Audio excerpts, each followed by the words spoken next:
Okay, so I'm going to show you the install on the premium wireless charger by S00nish. So the first thing you want to do is remove the rubber mat. What I find is just kind of pulling up on this front of the rubber mat and just pulling it out is how you remove that.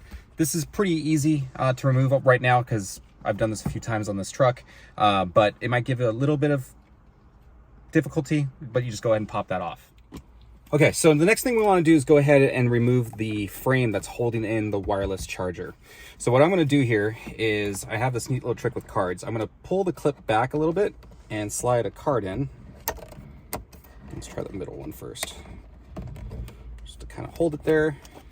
And this does take a little bit of finesse. Some are a little bit more difficult than others. This one's acting up a little bit.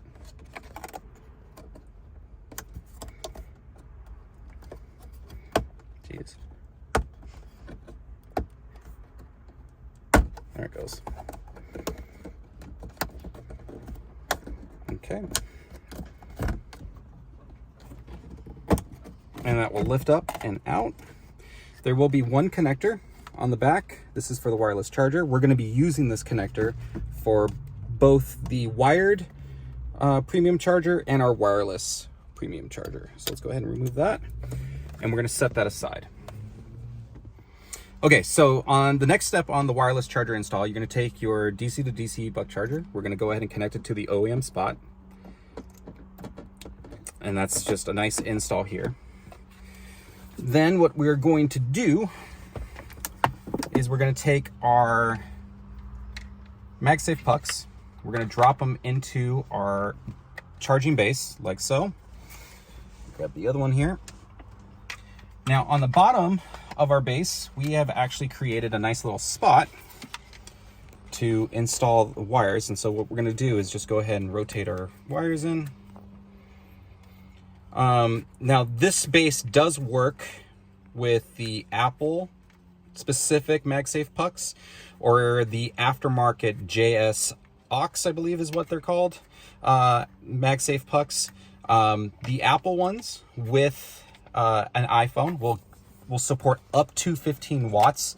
That is dependent on a few things. That is dependent on if you're running a case, what the temperature is. iPhones are very susceptible to temperature changes.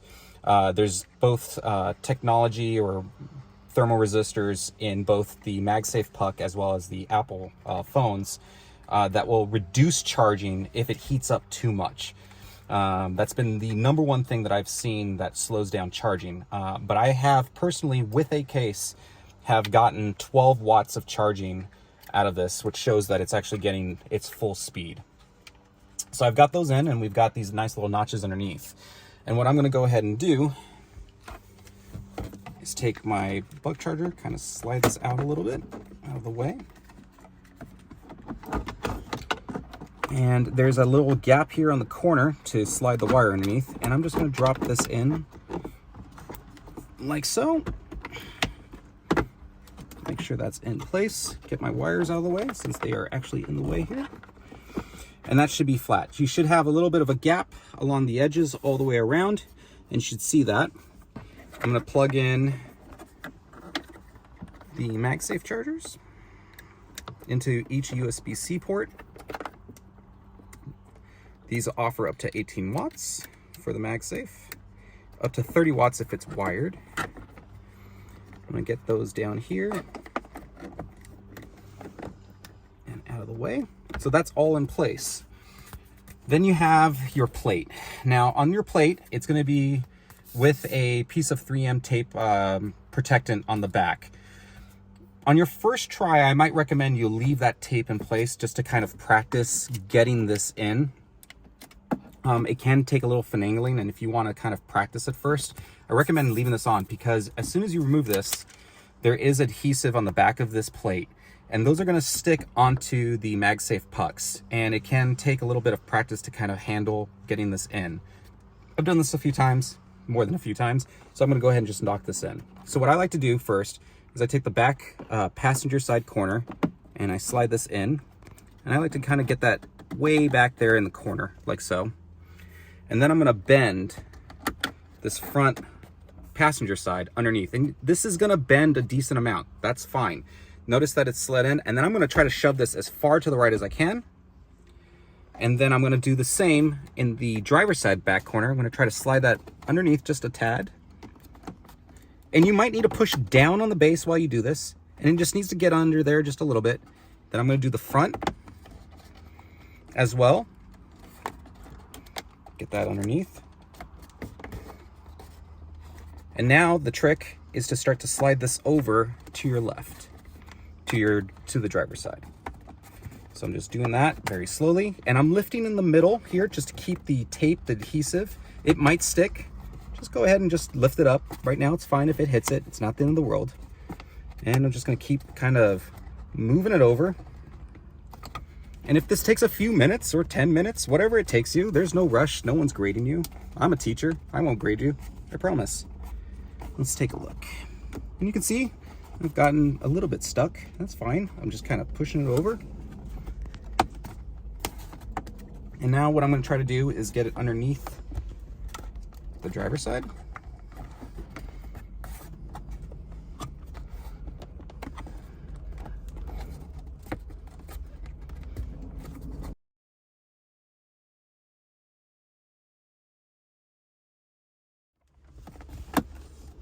There it goes. And as soon as it's underneath, you should have some ability to move it around. Now, around your granola bowl, there is a little bit of a lip. We want this opening to slide in right on top of that. So that's gonna be a little bit tight, and that's fine. And we're just gonna do the same thing. Okay, so as we get here, we're gonna surround this around the granola bowl. And I'm moving the bowl itself a little bit just to kind of help me out.